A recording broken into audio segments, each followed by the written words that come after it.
বাগারপাড়া উপজেলা বাগারপাড়া থানার পুলিশ কর্মকর্তা জনাব জামাল হোসেন সহ সিনিয়র অফিসার জামাল হোসেন সহ তার সহকারী বৃন্দ, আজকের এই মানববন্ধনে উপস্থিত বাংলার নিবৃত্ত যে মানববন্ধন করলাম, মূলত আমাদের দাবি ছিল রাধানগর মৌজায় যে স্টেশনটা হয়েছে এই স্টেশনটার নাম পূর্ববর্তী সরকার বাংলাদেশ রেলওয়ে কর্তৃপক্ষ পদ্মবিলা জংশন নামে অভিহিত করেছে। আমরা এখানে দেখতে পাচ্ছি যে এই জংশনের কাজ শতভাগ প্রায় শেষ।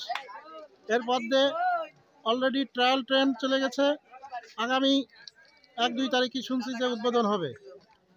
আমাদের যে রাধানগর মৌজায় যে জংশনটা স্থাপন হয়েছে এই জংশনটা এই রাধানগর এলাকার সাধারণ খেটে খাওয়া মানুষের জমি অধিগ্রহণ করে, অত্যন্ত স্বল্প মূল্যে জমি অধিগ্রহণ করে এই জংশনটা নির্মাণ হয়েছে। কিন্তু আমরা অত্যন্ত দুঃখের সাথে লক্ষ্য করলাম যে পদ্মবিলার অবস্থান যশোর সদর উপজেলা বসুন্ধরা ইউনিয়ন, পক্ষান্তরে রাধানগর যে জংশনটা স্থাপন হয়েছে এই জংশনটার অবস্থান বাঁশড়ি ইউনিয়ন বাগারপাড়া থানা।